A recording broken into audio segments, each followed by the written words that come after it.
Some people used to say, don't laugh so much, you'll have to cry later in your life in equal amount. Why?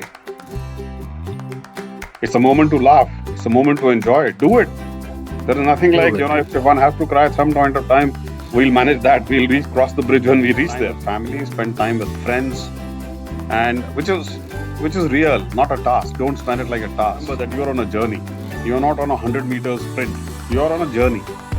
And if with God's blessings, if you have the energy and the will for continued 100-meter dashes, you're exceptional. If you've not done your work-life balance for a few days, it's all right. I think somewhere along the line, we need to discover what is good for us and work on that. And not let somebody else's sense of happiness define it. 60, 40, 50, 80, doesn't matter how many number of hours you work. So long as you're able to get your work completed, you're able to achieve the outcome that you're wanting to achieve. Whether it comes in 10 hours or whether it comes in 90 hours, that should be the goal. A very warm welcome to everyone who is joining us today for the 19th Happiness Podcast episode of Executive Harmony, conversation with global leaders on happiness and spirituality. This is a podcast series under Amity University, Uttar Pradesh, where we explore the intersection of leadership, purpose, and well-being with some of the most inspiring voices of our time. At the very outset, we express our deepest gratitude to our guiding lights of Amity University, our Honorable Chancellor, Dr. Atul Chauhan sir, whose global vision for success and happiness for every student, faculty through education continues to inspire every step we take toward happiness. Also, our deepest gratitude to our beloved founder president sir, Dr. Ashok K. Chauhan sir, whose dream of making India a knowledge superpower. And to our Honorable Vice Chancellor, Dr. Balvinder Shukla ma'am, whose academic leadership and constant encouragement makes every innovation in well-being and student empowerment possible. It is their unwavering support and blessings that have made initiatives at Center for Science of Happiness very much purposeful and possible. We extend a heartfelt welcome to all our students, faculty, members, researchers, and global listeners who believe that leadership and happiness and must go hand in hand. Your presence strengthens our mission to create a more empathetic, resilient, and a joyful world. It is our distinct honor and privilege to welcome a leader whose journey speaks volumes of perseverance, transformation, and heart-led leadership, Mr. Sunil Dutt, President of Reliance Jio Infocom. So, we welcome you at Amity University platform. Thank you so much. Thank you so much, Professor Arora, and my deep gratitude for Dr. Ashok and Dr. Atul Chauhan, Dr. Shukla, and to you, Professor Arora, for inviting me for this session. So, it's a distinct honor to welcome you, sir. And let's begin this dialogue of depth, insight, and happiness. Mr. Dutt, we are truly honored to have you with us today. For the audience, I would like to read a brief profile of Mr. Sunil Dutt. Mr. Sunil Dutt is a veteran in telecom industry, is the president at Reliance Jio Infocom Limited. Mr. Dutt has almost 40 years of experience in technology industry. Mr. Dutt, before joining the Reliance Jio, was working as an independent consultant and a business leader, facilitator, consultant, Asia markets after quitting the Canadian smartphone maker BlackBerry, India, as its managing director. Before his stint in BlackBerry, Mr. Dutt was the president Personal Systems Group at HP. Earlier, Mr. Dutt was the country head for the mobile business for Samsung, where he was credited for building the Korean firm's smartphone business, which has helped it to become the largest player in India today. Korean company has witnessed unprecedented growth in its mobile device businesses. Samsung's Next What campaign was launched during Mr. Dutt's tenure. His humility, clarity, and commitment to building connections, not just network, make him a natural ally in our mission at Center for Science of Happiness. And that's what the theme is, joy of network. Sir, Before I start this thing, I want to tell you out of your customers, I'm one of them.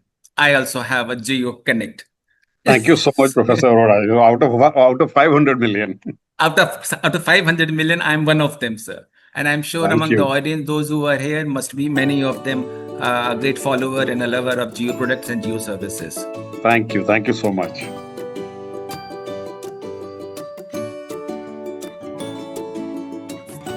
First one, what does happiness means to you personally beyond your professional success? What does it mean to you? Actually, several things, Professor Arora. Happiness can mean a lot of things. One is uh, lasting relationships, which are personal and with the professionals one has worked with. Uh, Shared happiness, and that could be a shared happiness of a common success or common celebration or common uh, beliefs. Uh, Health and fitness, I would say, is definitely means a lot for happiness. To be able to get a peaceful sleep at night is definitely gives a sense of happiness. Having the calmness in different situations, being able to give back to the society and to the professionals, who one has either worked with or one expects to be coming up in the future. Uh, Living the experiences, the experiences that are there to live, and not with pictures. Maybe a spiritual activity, maybe playing a round of golf, traveling around the world for different experiences. All of this really means, or gives personal happiness at some point or the other. You play golf regularly, like how it goes, being No, the it's not head of the regular. organ. It's not regular because one, while in Mumbai, there is a challenge during the rainy season where the courses get quite wet, and otherwise, the several aspects of happiness that I spoke about. So if you're trying to address all of them, then playing golf is one of those activities. Right. Was there a turning point in your life where you have redefined your idea of happiness? Means there are many ways that you explore happiness and you get happiness, but sometimes it comes that you emphasize something and then you hold on to that for a little longer time. Well, actually, I won't say one particular point, but I would say several points during the journey and the journey of, if you were to look at my professional life or even the personal life, because your personal life is always a part of your professional life also. So there were several points which could be said to be turning points. One would be the time when early in my career, changing from an individual contributor role to a leadership role, Okay. uh, or even in the individual contributor role, the sales successes would be those turning points which gave a lot of happiness at that point of time. Uh, from individuality to team successes, for example, in all my roles at Whirlpool, Nokia, Samsung, BlackBerry, I would say, from individually to having a team success would be, clearly one another turning point over there. Uh, I would also say from an individual excellence to a collective elevation of teams would have been another, turning point for my happiness. Uh, Maybe when I bought my first house, that was another turning point for my happiness. Uh, but if I was to come recent in the recent past, I would say my transformation from a lot of global organizations to Reliance Jio. Okay. And when I say this path, I would say, uh, at Jio, having experienced and seen, believed, and executed the transformational power of digital connectivity was one huge turning point for my happiness. Uh, learning to, and while here, learning to work for the dreams and success of 1.4 billion Indians and not just an organization. uh, Witnessing India's digital leap to the number one mobile broadband consumption country from number 155, and having contributed to it, is has been a huge turning point for happiness, and a huge sense of happiness also. Uh, One is blessed to have been a part of a journey which has impacted the lives of all Indians as well as the country itself. So I think those have been some of those uh, turning points. I would say, at every turn, I think it was a great sense of happiness. Sir, a huge applause, first of all, to your profile and your organization, Reliance Jio, for making this possible. That even that last mile that we say in businesses, that last mile has to be touched on, or the biggest hurdle is for the businesses.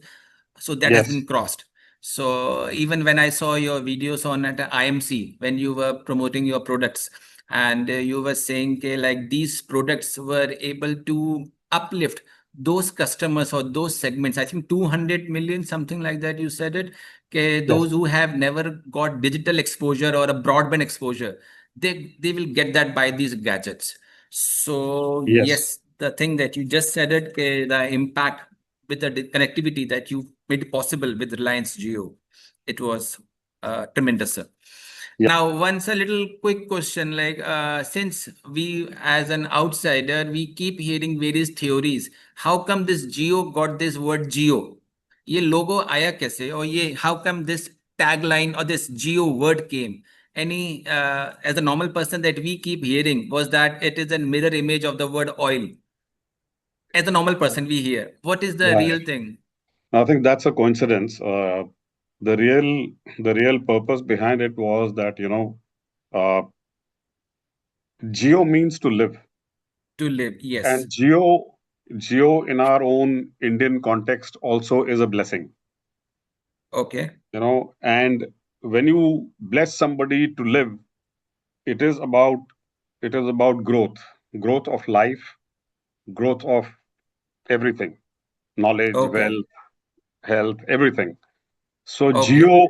geo actually represents life, geo represents the growth, and geo represents that blessing that we have experienced. So that is what geo, and that is how geo came about. If I just want to just shuffle O with I and I with O, it becomes joy in a little something different word, but I enjoy this also, this playing with the words also. So how do you maintain a sense of joy amidst the high pressures that you have at the workplace? Because every bosses, the top management, they are always getting their phone ringing and the emails bombarded with this or the other things. So being a human being, being at the helm of the affairs, how do you maintain the calmness, the joyfulness? Because you have a family, friend circle, everything around, and then this. Well, one part of it you already said, family. So I think spending some good time with family is one of those ways to do it. But I would say, if you were to start your day with prayers, if you were to start your day with gratitude, you have to Okay. start your day with some exercise, if that works for you. Uh, Being able to express yourself freely, but expressing yourself freely does not mean having the wrong choice of words, but with the right choice of words. Uh, then also create your mini detox moments. Detox moments. Create them for yourself. The detox moments for yourself. Where you just cut off from everything and spend some time with yourself. Like practice silence. When you go out for walks, for example, when I go for a walk, I don't carry any music or anything else. I just walk, and I want to hear what are the sounds around the nature with me. Learn to detach.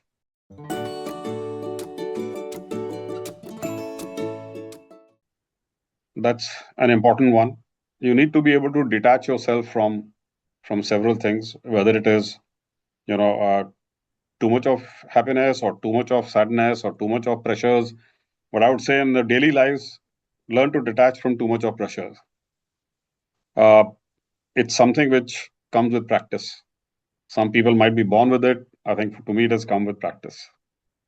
Normally, we see people when they are going alone, they at least carry the phone along with them. So I think many have to learn this also. Okay, when you have to be just alone, nothing with you. Yeah. Sir, I was reading about Sundar Pichai.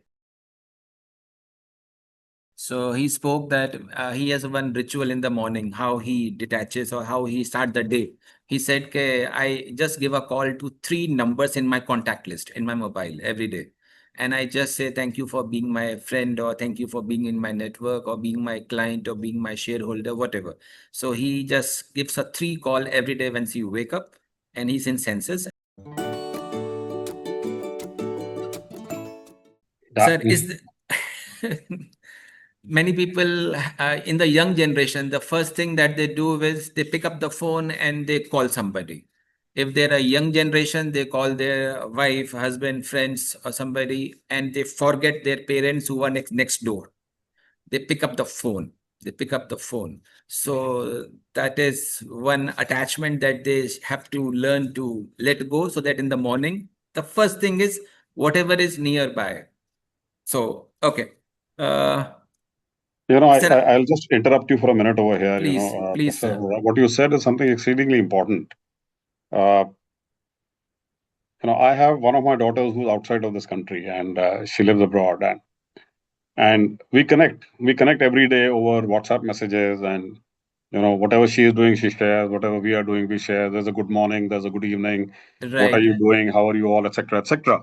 right, And then whenever she finds time, she's able to call up and we're able to speak to each other. right. So recently a very close friend of mine asked me, uh, did you call her? Mm-hmm. Now believe me, that's a wake up call. And I realized that for the last so much of time I didn't call her, it was always she calling. Oh, oh, And this okay, friend asked me, she says, why don't you call her? okay. I said, excellent. And this happened a couple of days ago. And today morning, when I was driving in towards the office, she sent me a message saying, have you called her? So I said, yeah, as soon as she wakes up, I will. I will.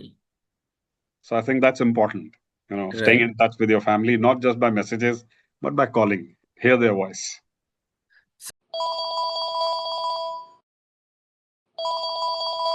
So these are some called as realization movements or mirror movements, something like that. So I had heard about a various trending movement which is going on everywhere. If somebody asks us, son, are you living? Are your parents living in your home still? Are your parents living in your home? Then the trending message says, no, I don't. They don't live in my home. I live in their home. Correct. So I live in their home, Correct. something like that. Correct. You said it. Did you called her or she called up? A Yeah. little turning moment happens, Yes. and that's as a growth in the family values or growth in the family bonding. It happens with that statements turning around. Yes. Thank you for sharing your experience, sir. Thank you, sir.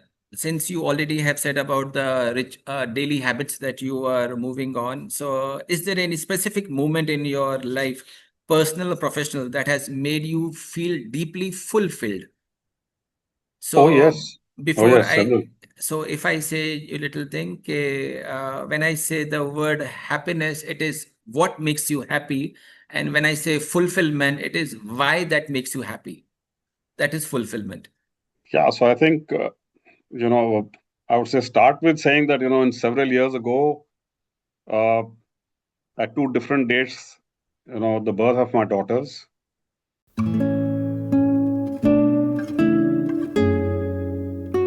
I think that was one hugely fulfilling time for me. Okay. Uh, in my professional life, I would say, or in my personal life, having friends or being able to spend some good time with them is really fulfilling. Uh, in the professional life, seeing some of the unconnected, at times exploited people, uh, their lives changing with digital connectivity that we brought for them. Uh, that or those have been hugely fulfilling moments. Whether it was a primary school teacher in Rajasthan, or whether it was a stone uh, idol sculpture in Odisha, or uh, a student in a remote village in Jharkhand, or so some of these people who were unconnected, and I would say even, I dare say, even exploited earlier, the the amount of change which has come in their lives as a result of this digital connectivity has been extremely fulfilling. When I look back, uh, also I think when some people turn around and they want me to share my life's lessons as a person, as a mentor, not just as a professional, I think those are very fulfilling moments for everyone, at least for me. Right. I think, how old is your daughter, sir? How old is your daughter now? Your So child, one children? is, my elder daughter is 32, the younger one is 27. Okay. Okay. I still remember when my daughter was born, and I think we were in Bahrain, and the doctor said, because in that country there is no problem in checking the, you can say, telling that you have a daughter. In India we have issues, but in that country we don't have. So doctor said, please come, and congratulations, you have a daughter, and I want you to hear the heartbeat of your daughter. So, and I don't know, after listening to the heartbeat of my daughter, tears came. And the doctor said one thing, sir, out of 100 fathers I have observed doing the same thing, 95 fathers, they all cry. And I don't know why it happens, sir. Thank you for again sharing this personal moment, sir.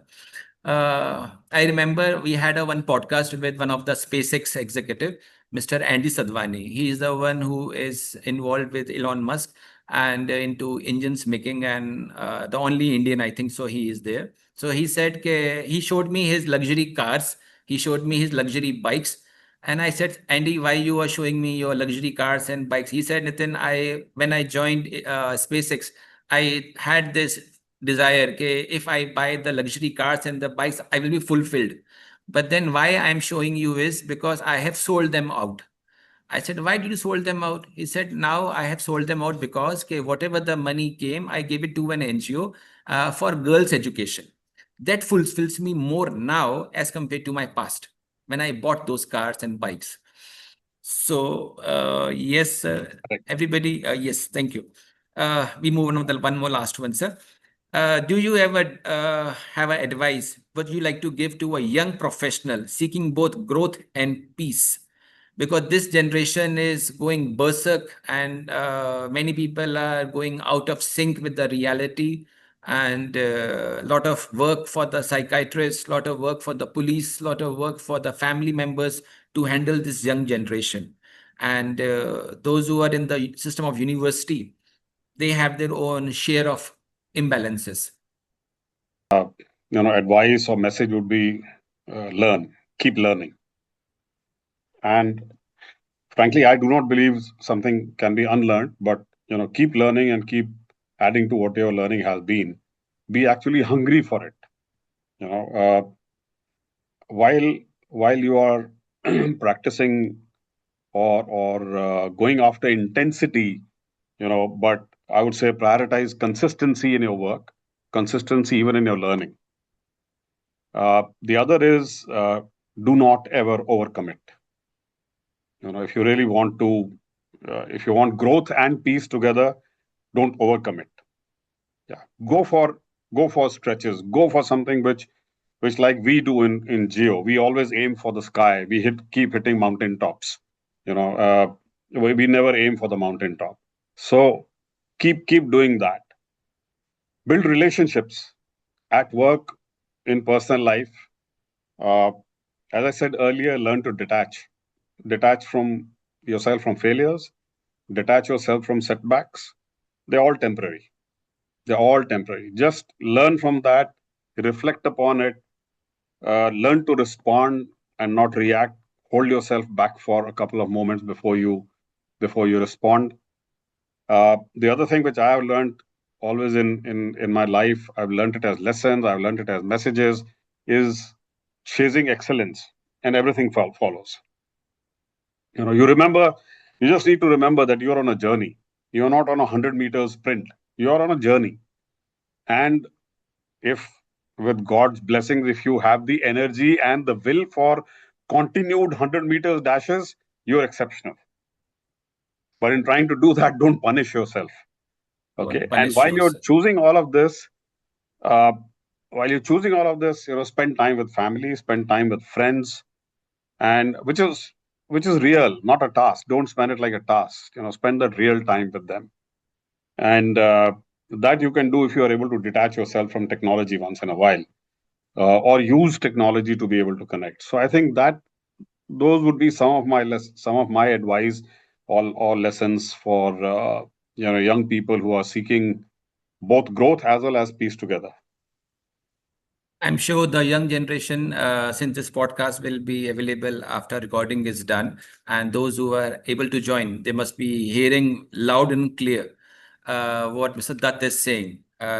Don't overcommit, because this is their problem also, and they are a little inconsistent in what they plan to do.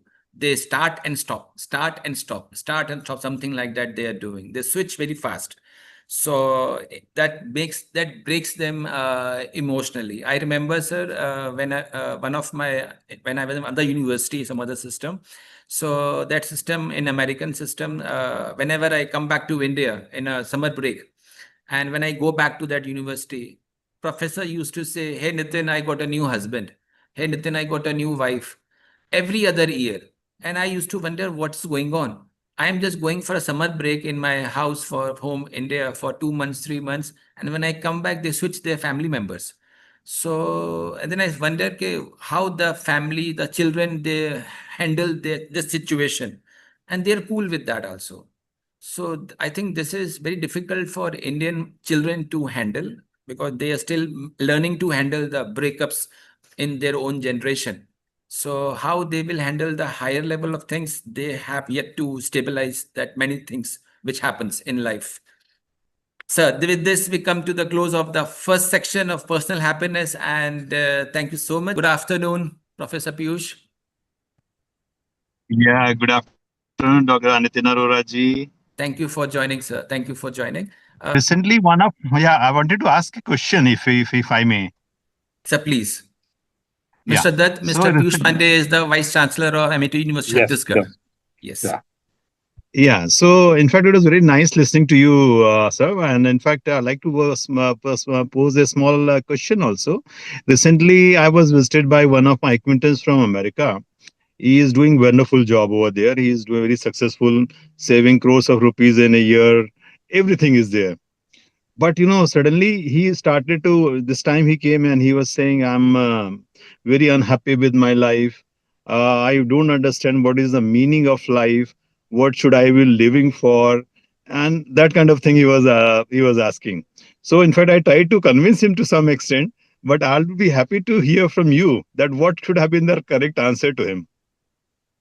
Well, actually, it's a situation where, Professor Pandey, it's a difficult one to be able to find answers for somebody else.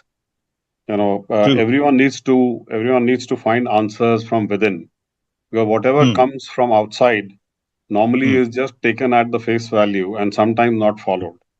You know, Hmm. uh, Even the advice which closest of our friends give us, sometimes Hmm. we hear them, but we Hmm. don't really listen to them.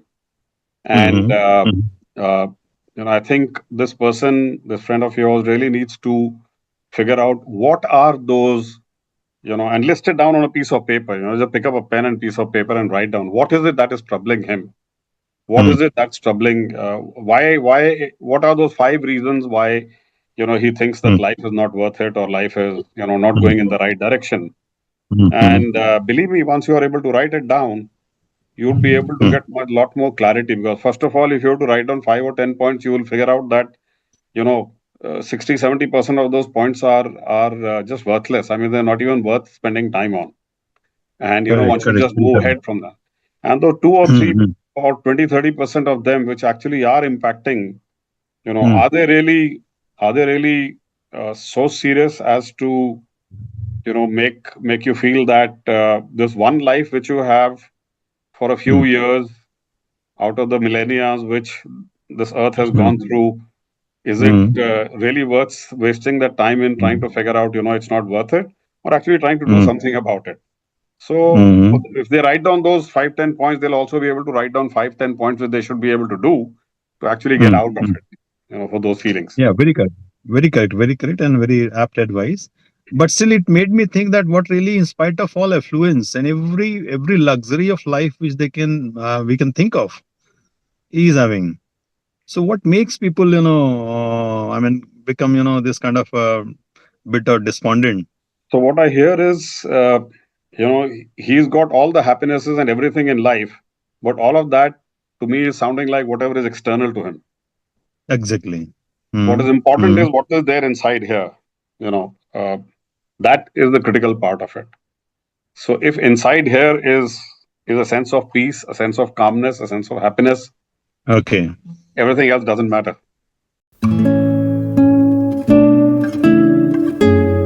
And I will like to play the first jingle of the session. In the boardrooms we find a different kind of mind. Leaders taking time to seek the truth inside. Heart and soul aligned. In wisdom we can find.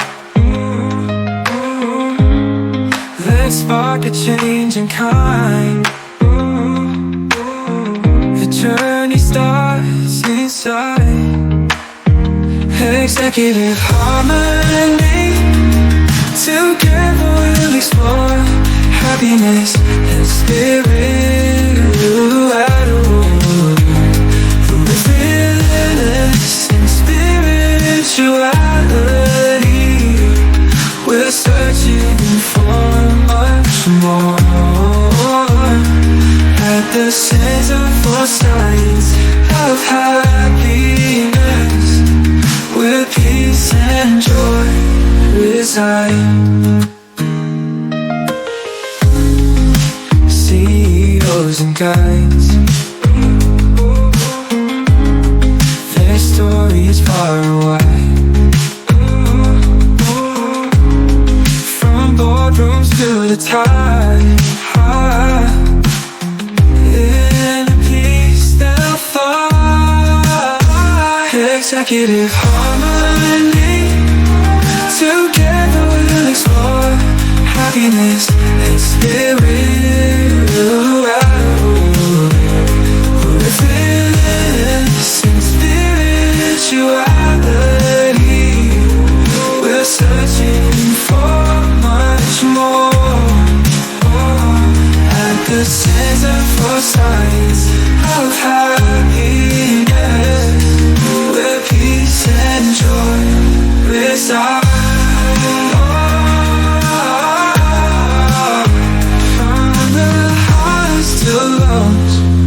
The wisdom of the pros. In each step we'll grow with every word they show.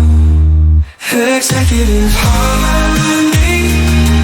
Together we'll explore happiness and spirit. Within us and spirituality, we're searching for much more. At the Center for Science of Happiness, where peace and joy reside. Yeah. From the highs to lows, the wisdom of the pros. In each step we'll grow with every word they show. The question that Professor Pandey has just asked was something like it doesn't work it out so easily, the inner peace and the inner happiness by the things around.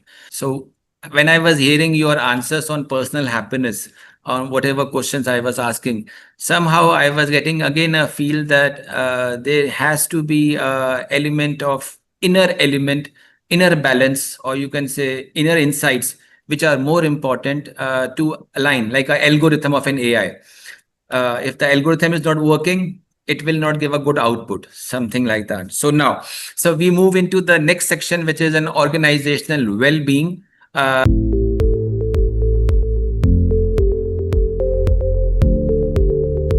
Now, since you being at the top head of this organization, wonderful Reliance Jio, and thousands and lakhs of people report to you, and you are somehow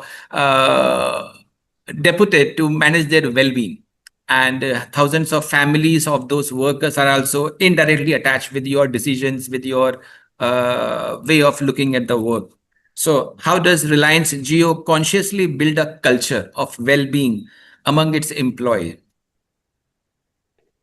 Well, actually, I think what we do is we first of all encourage a purpose-driven culture, not a target-driven culture, but a purpose-driven culture.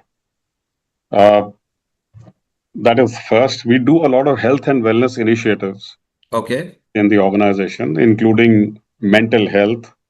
Uh, our chairman has always driven this one big message before starting any large meeting or a conference, where he says it's always in Reliance, it's always family first, health second, and then work.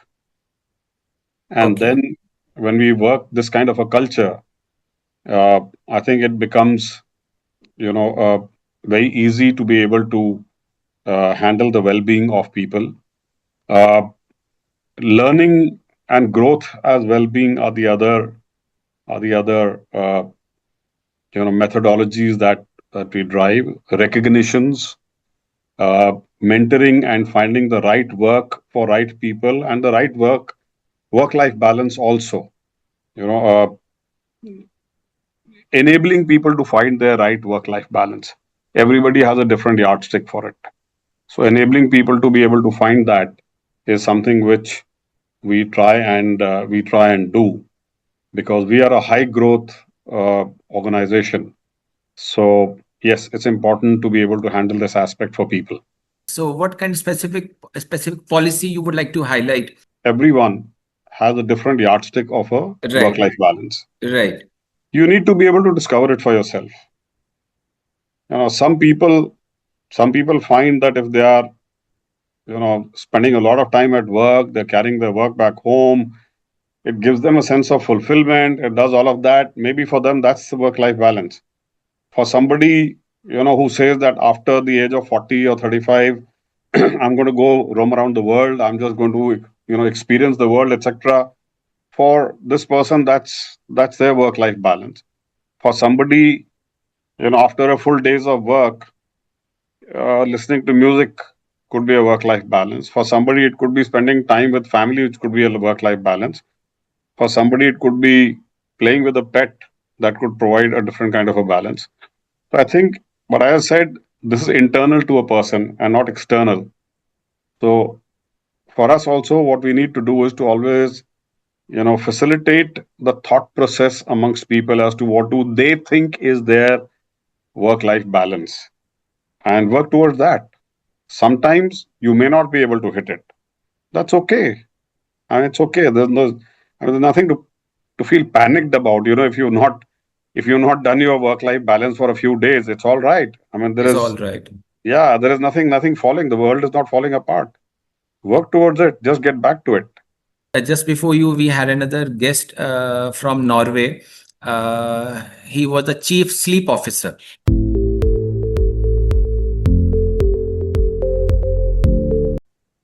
So his role is Olympic athletes, how to add the element of sleep so that they can perform well.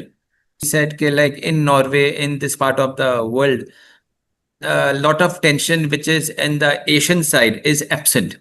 because after 5 o'clock, there is no email coming up. There is no phone call coming up. There is nothing coming up. But this side, the work starts also at 5 o'clock, 10 o'clock, 2 o'clock, 1 o'clock. So they have this kind of Scandinavian countries, they have this system. Is it possible? There was a debate going on currently of a 90-hour per week debate going on in India. Do you think, sir, this culture or this can ever come down? Because burnout happens because of this. One is, when you compare countries like Norway or Scandinavian countries with Asia, there's a difference. Those are, uh, I would say, economically very well Strong. advanced countries. Their per capita GDP is exceedingly high, and for them, their happiness index is different. You're right. We in our countries are at a situation or at a point of time where we need to build for ourselves. We are in a build phase. We are in a phase wherein we are wanting to grow. We are wanting to do more for ourselves. We are wanting to reach that kind of level of comfort, etc., and that kind of per capita GDP, that kind of earning.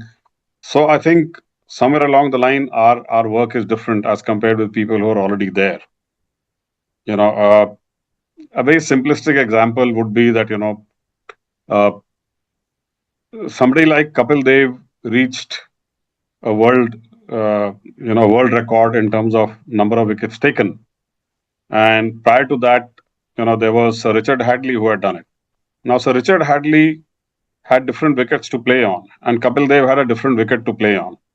So Kapil Dev ensured, while he knew that he would have to bowl more number of overs, he will have to bowl on Indian wickets, which are not supporting fast bowling. Therefore, what did he do? He kept himself fit. He never sat out of a match because of lack of fitness, because he knew that he's going to bowl more. He never bowled a no ball. Why? Because that was discipline. So I think somewhere along the line, we need to discover what is good for us and work on that, and not let somebody else's sense of happiness define it for us.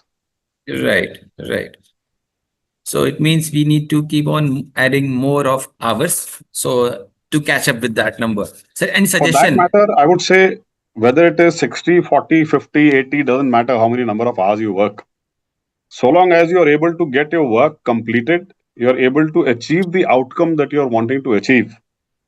Whether it comes in 10 hours or whether it comes in 90 hours, that should be the goal.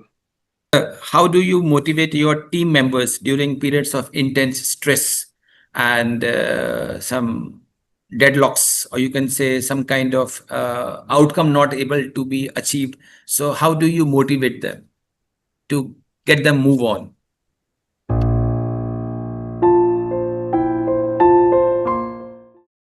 Backward from the outcomes. The other is keep simplifying. Simplify it, revisit it, simplify again. When you're talking about inputs that you're talking about for driving the outcomes, sometimes Okay. people tend to complicate how those inputs are going to be understood, or so simplify those messages.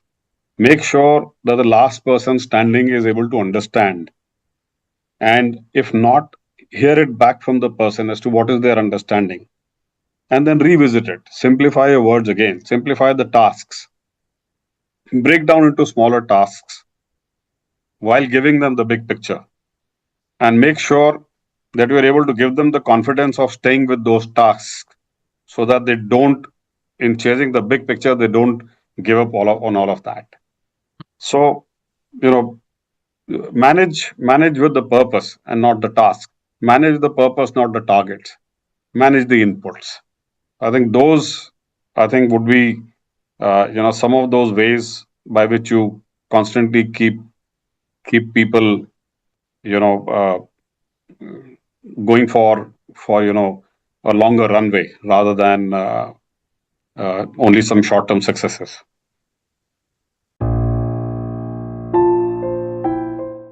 Since you must be aware of that, we have some kind of thing called as World Happiness Index. So India is like something around 108.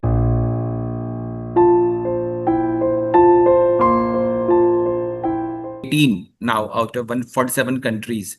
So do you think any suggestion that how we can improve the happiness index by doing something in the organization? Any suggestion? See, as I said, maybe one, I don't agree with that happiness index. Mm, Uh, So, uh, Something same with me also. yeah, because some of the countries who seem to be higher up on the happiness index They are not are in a real mess.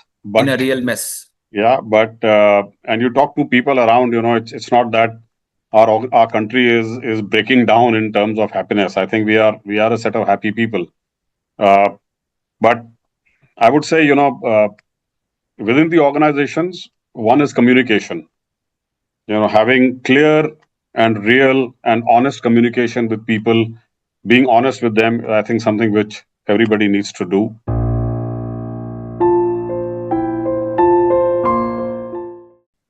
Again, as I said, keep focused on the purpose and not the targets.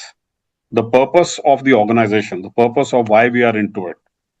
For example, I'll give you an example. There were other competitors of Reliance Jio who pre-existed Jio. Yeah, but they were charging you 300 rupees for a GB of data, that too on 3G, that too patchy, not available across the country.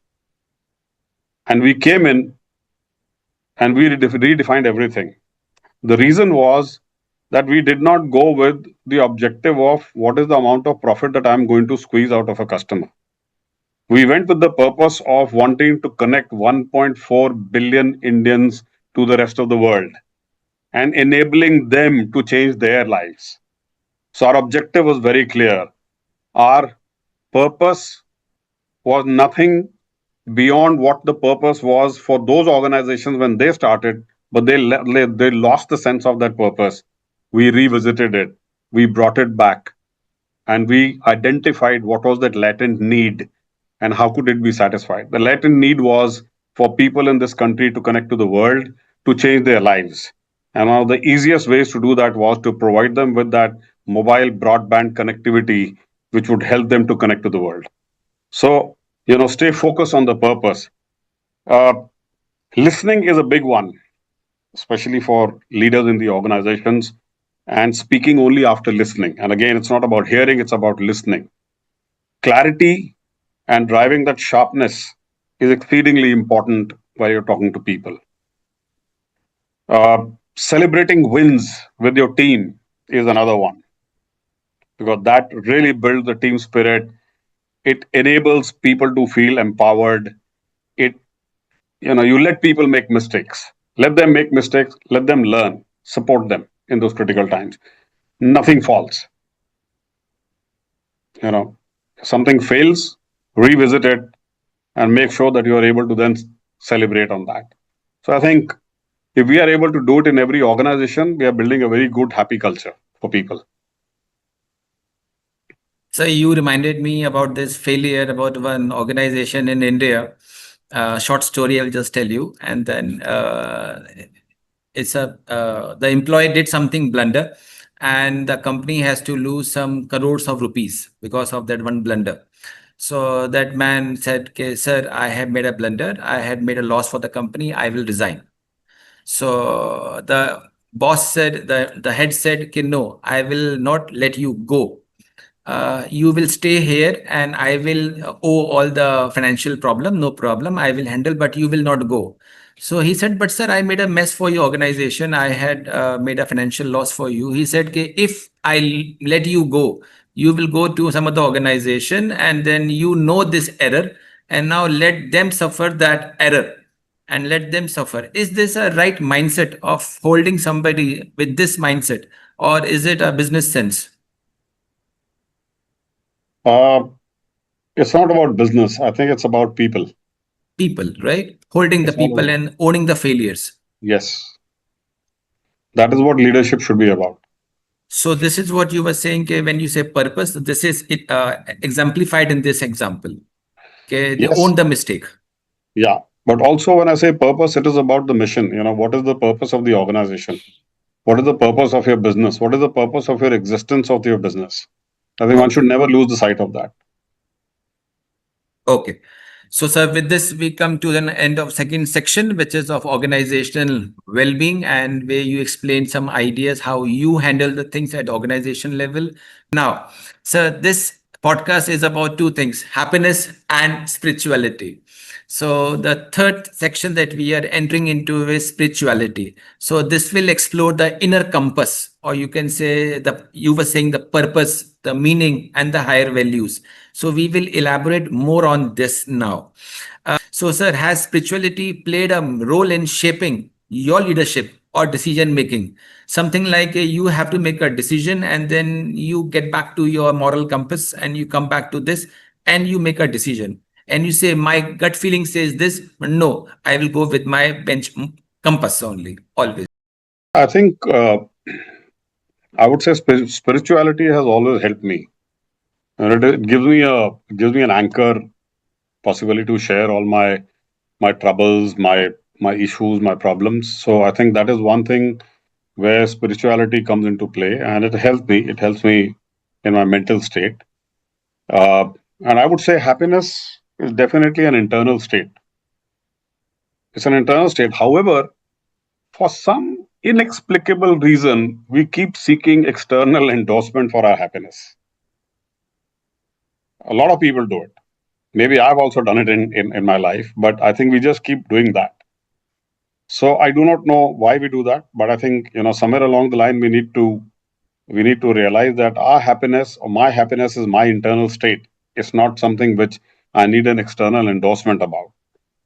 And somewhere along the line, I think I don't know. At least my generation's elders used to say something like this, which I used to not question at that time, but now I question it as to some people used to say, don't laugh so much. You'll have to cry later in your life in equal amount.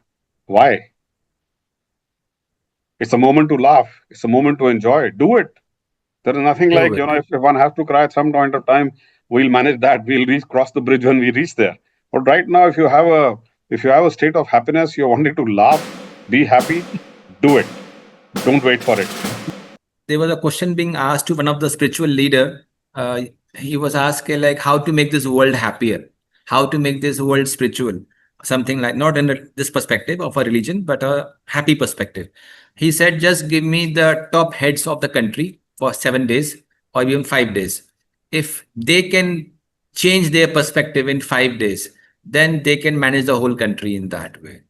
So sometimes we believe, sir, and we also now are getting more clarity that happiness in organization is a leader's uh, game. Yeah, Whether they want to make it possible or whether they don't want to make it possible. If they want to make it possible, it is possible. sure enough. Otherwise, employees at the lower level, they can only dream about good things and this and that and this. So, but if it is a policy perspective, it is possible. So, sir, in moments of challenge or uncertainties, any practice that guides you, that you say, since you say practiced. So, is there any practice that always guide you? There was a famous quotation given by the famous Kung Fu master. So he said, I am not afraid, Bruce Lee.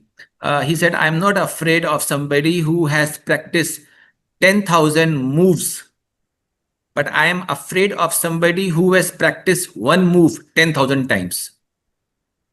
So, is there anything that you have been practicing for long and now it's a humming going in the mind, like it now go in the DNA and the flow it happens? Anything that has. Yeah, so one is, no matter what the situation, learn to respond and not react. Okay. That that little bit of holding on for a minute, holding on before you speak up and you react. I think that helps a lot in terms of being able to handle uncertainty or challenges. The other is being able to ask for help. A lot of people are shy; they don't seek help. Ask help. Ask for direction. Seek help. Don't be shy. Then ask yourself, if there is a challenge which is happening, Can I control it, or is it beyond my control? An easiest way to do it is by writing down these questions on a piece of paper or digitally. Ask yourself, can I change it? If I can, what is it that I can change? Maybe the answer is change yourself or change myself. So I think look at that. And finally, a little difficult to practice or follow, but maybe just write it down on a piece of wall or somewhere, on a wall behind you or on your desk or wherever, saying, read it once in a while and say, this too shall pass. Okay. So, And that's it. I mean, there are going to be challenges. Yes. There are going to be difficult situations. Yes. Are you going to be kicked in your teeth? Yes. No matter whether you're an entrepreneur or you're a corporate citizen or you're anybody. So just learn to be able to disconnect, ask all these questions to yourself, get back to it. thank you, sir, for reminding us that practice that you are having. Thank you. Is there any spiritual teaching or a philosophy that resonates? You want to highlight any leader, you want to highlight any person or any sect, or something like that, or anything that goes deep? Uh, One of the learnings that I have had over the last 40 plus years of working is that one, there is no substitute to humility and to learning No substitute for humility. and for learning. And the answer is all around us in nature. Again, our elders used to say it in a different way, but when you detach yourself and you figure out how important humility is, especially when you're very successful, I think that adds to your success. And our elders used to say it, but look at it around yourself also. They used to say, let me first say it in Hindi and then say it in English, is uh, भरा हुआ पेड़ हमेशा झुका हुआ होता है. A tree which is full of fruits is normally bent. So when you're full of success, when you're full of the success of your achievements or your knowledge, you're normally grounded. Very nicely quoted, sir. That when you are full of fruits, so the tree is always down. Something similar, sir. You reminded me again. I will just add on, as if we are climbing a mountain, so somehow we are leaning forward, and when we are going down the mountain, we are leaning at the back.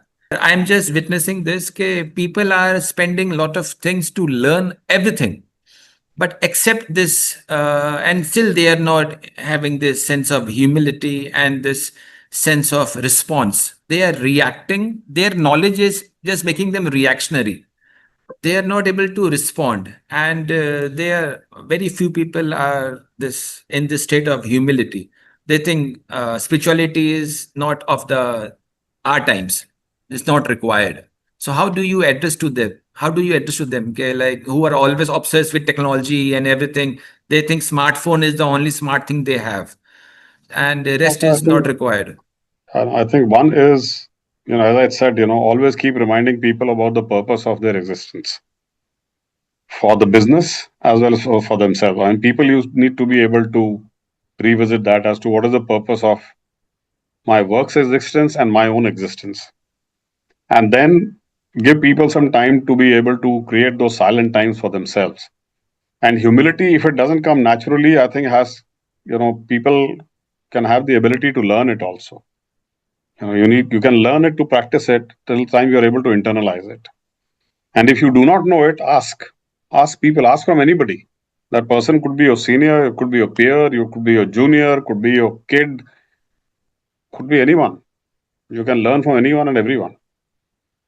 So learning comes from all the directions. So I think so long as you are able to keep your mind open like that, and the other thing is you should always know if you're very successful, is the success of your organization because of you, or you are successful because of your organization? So keep that in mind. Okay. People think like a lizard on the wall. Okay, if they go, everything will fall out. So for them, it is difficult to learn very fast. They think they are controlling everything. So that is, they have to listen very much carefully to the message given by you. Thank you so much. And with this, we come to the close for the section for spirituality.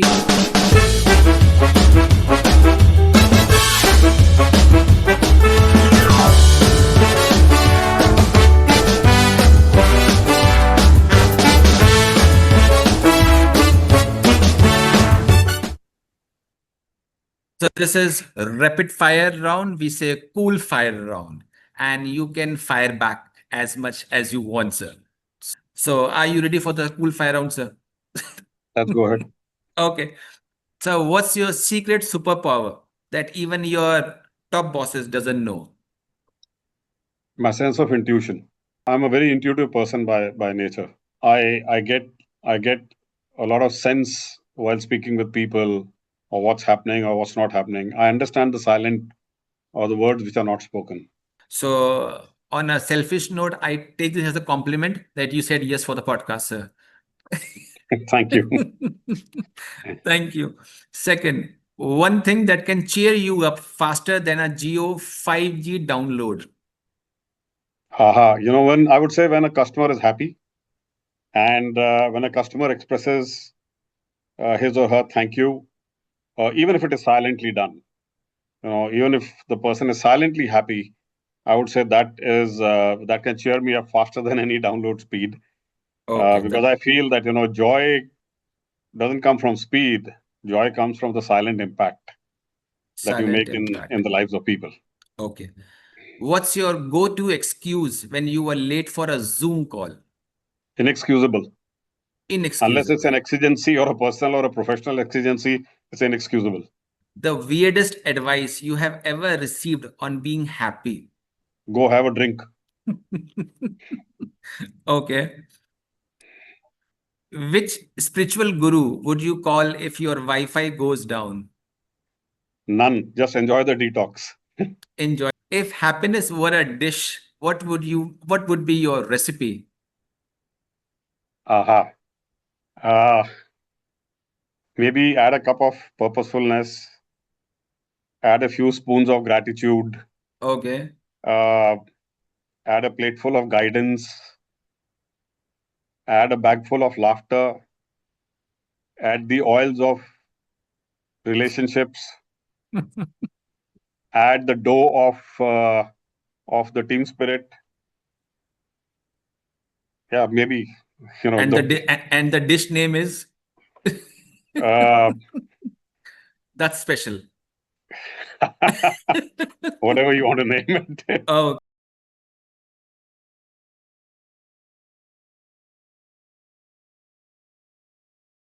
If you had to make a happiness ad for Jio, what would that jingle be? Any specific lines you would like to hum? I wouldn't be able to hum them, but in Hindi or English, whichever. Maybe Jio dil se, Jio khushiyon se. No, I think Jio ji jaan se. जियो दिल से जियो जी जान से हर पल मुस्काओ जियो खुशी से सपनों को पंख लगाओ हर पल को खास बनाओ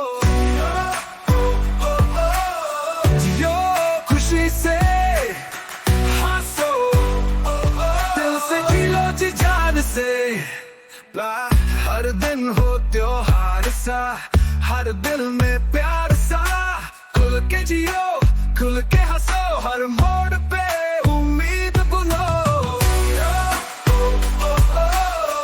जियो खुशी से हंसो दिल से जी लो जी जान से हर दिन हो त्योहार सा हर दिल में प्यार सा खुल के जियो खुल के हंसो हर मोड़ पे उम्मीद बुनो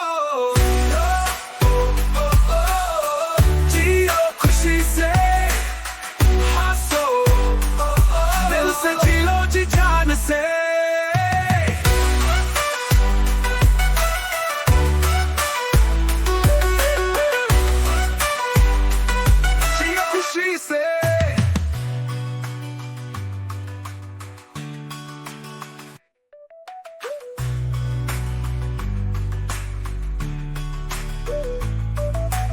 दिन हो त्योहार सा, हर दिल में प्यार सा, खुल के जियो, खुल के हंसो, हर मोड़ पे उम्मीद बुनो।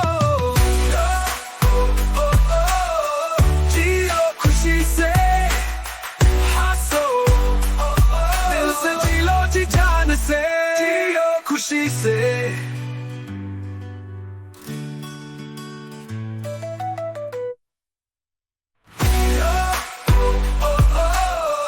जियो खुशी से, हंसो, दिल से जी लो जी जान से। What's more peaceful, meditation or turning off your phone for a day?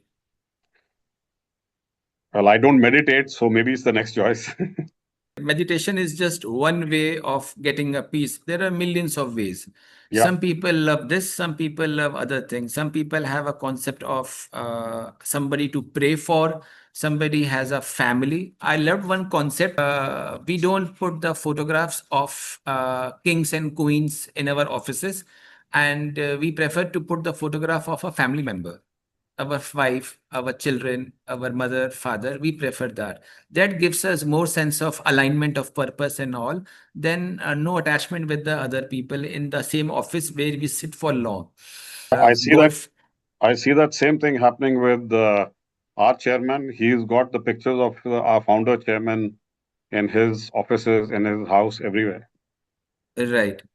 And we love we all Indians love that famous photograph of Dhirubhai Ambani sir along with the two gentlemen, Yes, and we love that photograph. All Indians love that. correct. Is there any one message of inner peace or purpose you could give? Well, I would say, you know, happiness is 90% internal, it's 10% external, and it's definitely not subservient to the thoughts of other people, which can work the other way around also. So, how you build it is 100% within you. And just one advice is try to follow it in some way or the other every day. And in Okay. order to do that, define what is it for you, which is doable every day. Means something similar that you said, no overcommitment. Whatever you can do, just do that. Exactly. Exactly. Don't overcommit to yourself also. So, sir, we talk something about here in Center of Happiness is overthinking. So, if you are overthinking, you will not be able to do what is doable. At least try to do what you can do just for next 5 minutes or next 10 minutes, and then take a break. Something like we promote health in Center of Happiness. We say if you can't go to the gym, at least first register. On the first day, pay the payment. Don't do anything. Second day, just go and visit at the same time. Don't do anything. Third day, touch the machines. Don't do anything. Fourth day, make a friend with somebody who is doing something, help him. You don't do anything. Let the momentum build on. Because if the momentum don't build on, they will think I can't do this, I can't become like bodybuilder and all that. But first few days, do something what is possible. Just like that. Thank you. With this, we come down to this cool fire round. Sir, thank you for firing very softly at all of us with the humble answers and with the kind answers. Thank you so much. Sir, have a small culture, a beautiful culture in our happiness podcast is any speaker, any guest of honor who comes, we request him to leave a question for the next speaker. So before you, we had Mr. Alexander Kazul Ulf, who was the Chief Happiness Officer in Woohoo Incorporation based in Norway. So he has left a question for you, and I will play his video for the other person. Oh, what a great idea. I love this. Okay, I have a question. I would like you to ask them to tell you about a specific situation where they were happy at work. And why, yeah, like a specific, like not something in general, I love my job because, but like a specific situation.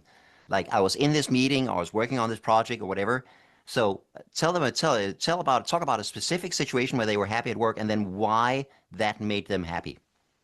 So this was the question which he has left for you, and now we will request your response on that. I think what made me extremely happy and it's not related just to workplace, but it is related to what our workplace delivered, Okay. was being able to connect uh, a section of people who are crafting a particular craft, but were getting pittance paid to them because they were not connected. And with the digital connectivity, uh, for something which they were getting about 10 or 15,000 rupees for their art, they were able to showcase it to the world and get a price which was 10 times to 15 times of that. That really impacted those lives. And it's always been an emotional moment for me whenever I describe that, because I have lived both those times. So I think what we've done at our workplace has impacted the happiness of several other people. So, and that, I think when we reflect upon that, that gives us that sense of happiness and that sense of satisfaction. So the impact which Reliance Jio has made on the clients, or you can say the customers or the users, Yeah. economically, and they change their life because of that. Okay. So, Mr. Alexander, here's the answer from Mr. Sunil Dutt for your question. I'm sure I will be passing this answer to you very shortly after the podcast is over. So, Sure. continuing with this system of leaving the next speaker who is coming after you. She is Miss Vicky Thompson. She is the chief executive at Group of 8 universities. Your question will be asked to her. So now I will leave a space that you can leave a question for her. So this is leader to leader talk. Sure. Thank you so much. Uh, and I think, yeah, even I appreciate the fact that, something like this has been added over here. My question to Vicky would be, and since we are on the topic of happiness, why is happiness so easy to talk about and so difficult to practice? Miss Vicky, this is the question for you from Mr. Sunil Dutt, the president of Reliance Jio Infocom India, and he looks for an answer from your perspective, a leader to leader answer. I am just a conduit, a nimitt matra, and pass on the answer to you, sir. And with this, we come down to the, you can say, the end of this podcast. And we will, so since you are right now not in Amity University Noida campus physically, and we are in this digital world and talking to you, if you would have been here, we would have a physical memento presented to you. Since we are digitally, we have thought of something more mindful way of presenting a memento. So if you permit, I will present that memento to you, sir. Thank you so much. Thank you. Sir, we had created a specific song for you, and that song is our feelings for you, sir. So this is a custom song, and we will play this song for you.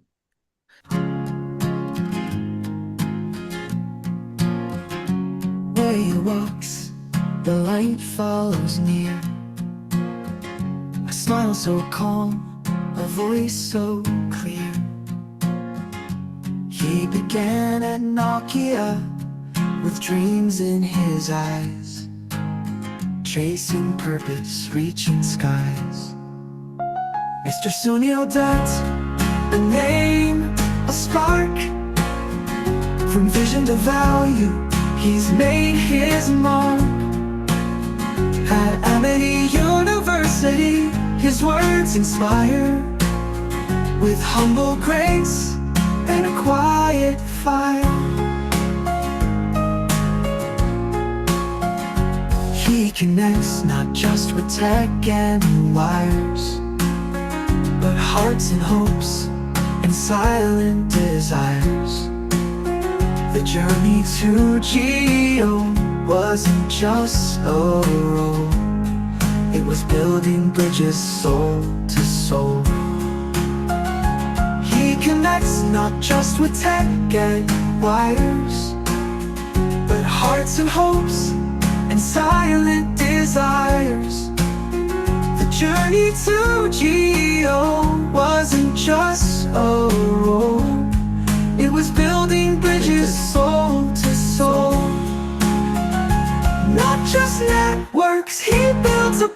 With every word we grow more fond. On the podcast stage his light shines bright, a guiding star, a source of light. Mr. Sunil Dutt, a leader of flame. In Jio's story he's earned his name. At Amity's heart we proudly say he brought more happiness our way. Sunshine in his smile, wisdom in his way.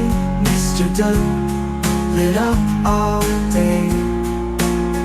Through stories and truth he left a trace, a humble heart, a peaceful grace. A peaceful grace.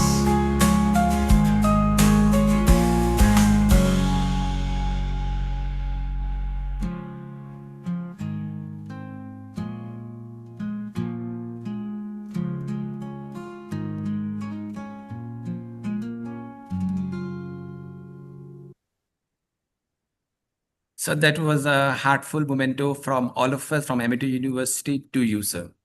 Thank you so much, Professor Arora. This is, I think, one of the best mementos that I've ever received in my life. It's really emotionally moving, and it's touched my heart very, very deeply. Thank you Thank you so so much. much, sir, Thank that you loved it. And I want to tell you one background for this memento creation movement. Sir, I would like to link this with something else. You might have heard of Ramayana characters. So the Lord Rama. So a question was asked to the creator of Ramayana series, how you choose Lord Rama as a character. So he said, I make them all walk on the screen, and anybody who had the good smile on the camera, a suave smile, that would be the Lord Rama character. So while we were thinking of what one feature we should highlight of yours in the song, so when we saw your photographs, a suave smile was there, a graceful thing. So we put that element of that smile into that song. Thank you for that. That was the background story for this song. Thank And you I'm so glad much. you loved it. I'm glad you loved it, sir. Thank you. Thank you so much. I would like to also share to you about what Center of Happiness, little activities that we are doing at a small scale level. So just want to inform you, at Center of Happiness, we are running UG courses, PG courses, PhD program in happiness. We also do community workshops for the happiness.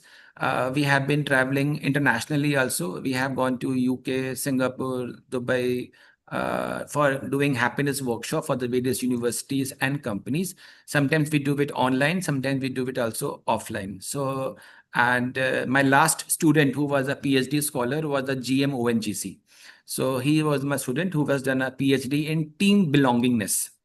So he has taken that topic. And then we have our own activities going on for faculties. We do also here. Faculties also have their own loads of stress and pressures, whatever normal thing. So we also ensure that we add that value of happiness to them also. This is, we do conferences on happiness. We do happiness MUN also here. And we write books, research papers that also keep on going on.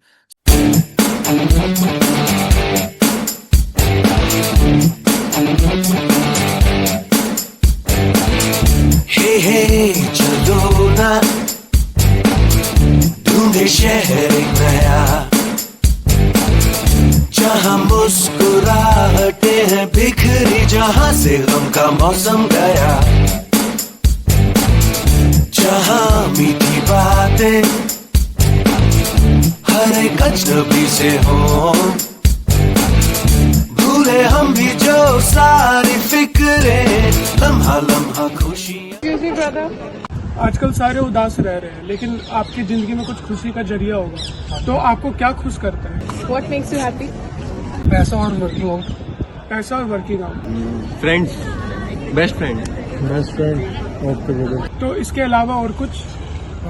Family. और पैसा रहेगा तो सब अपने आप ही खुश हो जाएंगे। यही आप कहना चाह रहे हो? बहुत बहुत धन्यवाद।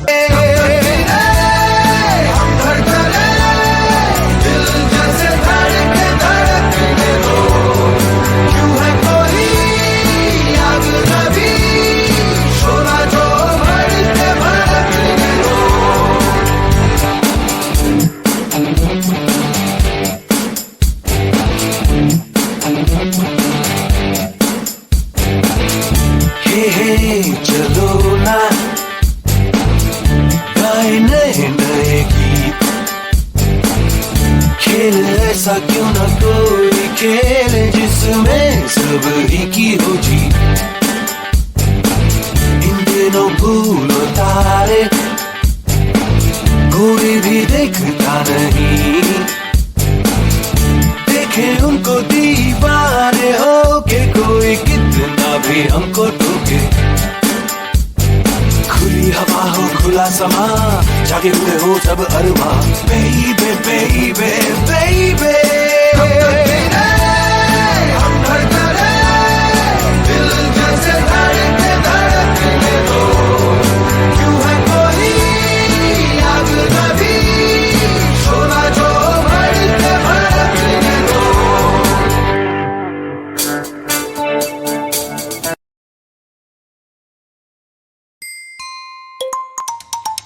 हाय कैसे हो खाया क्या खुशियों की कसम ओ हेलो ऑफ है मूड सैड हो तो सुनो देखो मैंने तो खा ली है हैप्पीनेस वाली कसम इसके साथ ही कह दिया टाटा बाय टू ऑल द गम हाय कैसे हो खुश हो क्या सच कहो ओके लिसन देखो ना झूम रही हूँ पूछो कैसे सबको रिकमेंड करती हूँ मैं हैप्पीनेस वाली कसम जिंदगी में एक ही काफी है नो टेंशन हम हैं मगन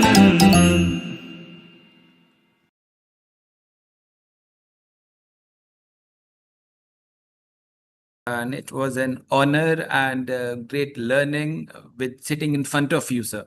We have been sitting in front of only Jio phones and Jio mobile phones and Jio televisions.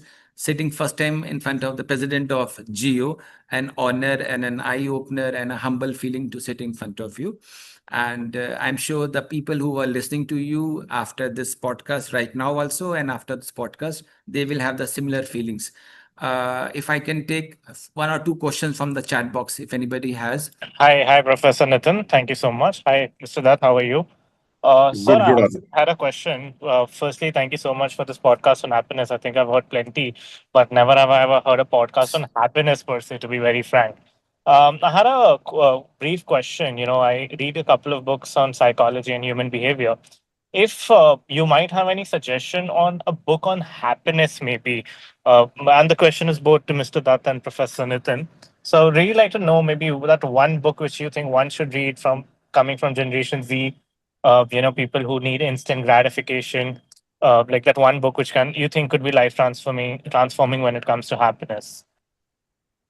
I think Professor Arora would be better equipped to be able to answer that because I honestly have not come across a book on happiness, but maybe I'm missing it. Sure, sir. I would like to just say, based on what that sir is saying in the whole session about the purpose. So, if you heard about Ikigai, Right. So Ikigai is a famous book which will emphasize purpose at deepest possible meaning. So, if Ikigai is a meaning in a Japanese word which refers to sense of purpose only and the reason of living. So, I would recommend this Ikigai, and we would like to align with what the sir was saying the whole session about purpose. So, this book will definitely help you, sir. Hello, Ahil. I am Sunil's classmate from 41 years ago. Oh, wonderful. Good to see you, sir. We both went to Punjab University and did our MBA together. Okay. Sorry, 1 minute. And it's such a pleasure to see Sunil there. He was always a happy-go-lucky chap in class, and to see him wonderful after 41 years. So it's been a Thank you. wonderful podcast, Sunil. I'm sorry I joined a bit late. It was very, very, very enjoyable. I am now retired. I'm in London, but I made sure that I would join that podcast because you are such a Oh. good friend, and a fantastic colleague. And his advice to all the people which he has given today is really mindful and really touches the heart. So it was such a pleasure to be here. Thank you. Thank you so much, Anil. Thank you so much. You're welcome. Thank you. Sir, I will not let you leave without a question for our guest. You have to ask a question now. One of the questions which I would ask him is, what do you do to find peace? And because happiness ultimately results in peace within you and peace all around you. And as long as you can be at peace with yourself, then you will be really, really happy. And that's the true meaning of happiness in my dictionary. And my question to Sunil would be that, what do you recommend to people to find that inner peace? Yeah, Swanil, I think I mentioned it during some of the questions, but several things, there's just one quick answer for this one. There are times when I find peace by, as I said, detaching myself from the immediate problematic situation. Just sit quietly by myself. Sometimes I just write it down on a piece of paper and encircle it, and then figure out, what are the different things that I can do about it. Put the arrows around and say, okay, what are the different things that I can do about it?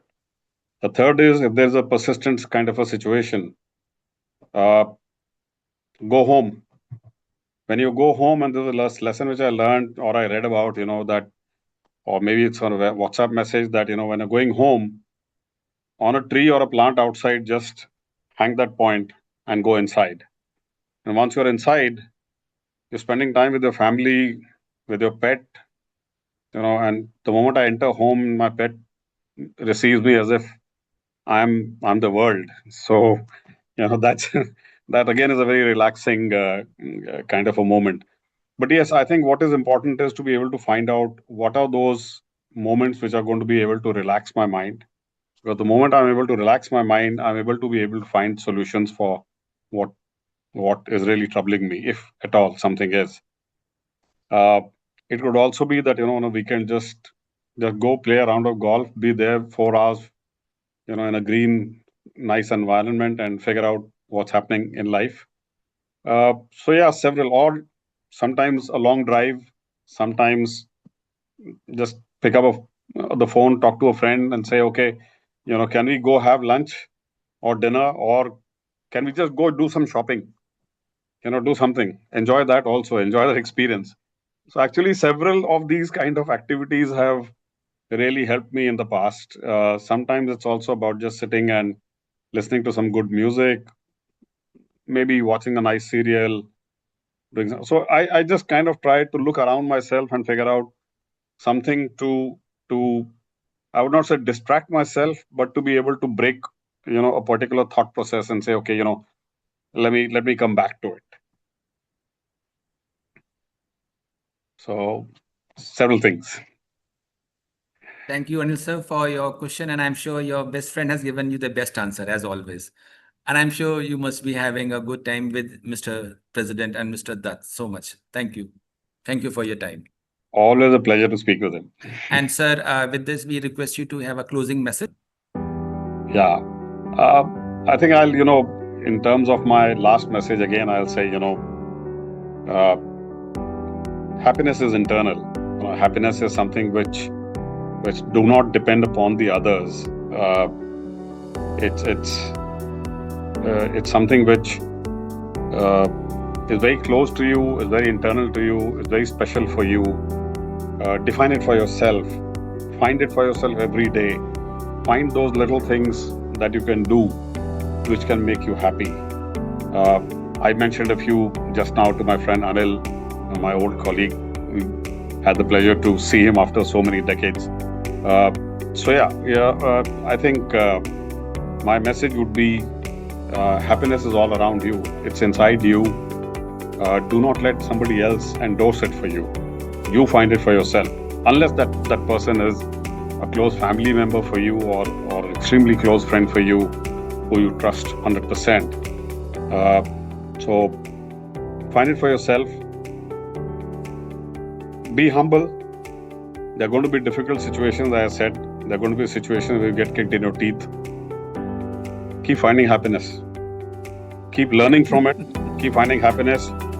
make one strong resolution whenever you're kicked in your teeth. You're not going to become a cynic. You're going to learn from it and overcome it.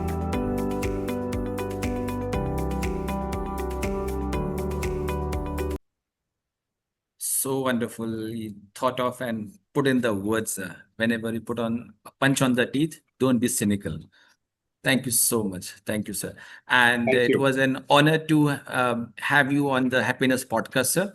And I'm sure it must be similar vibes at your side also. Thank you for your kindness and for taking up this podcast and the queries one-to-one and even the audience question that you have taken.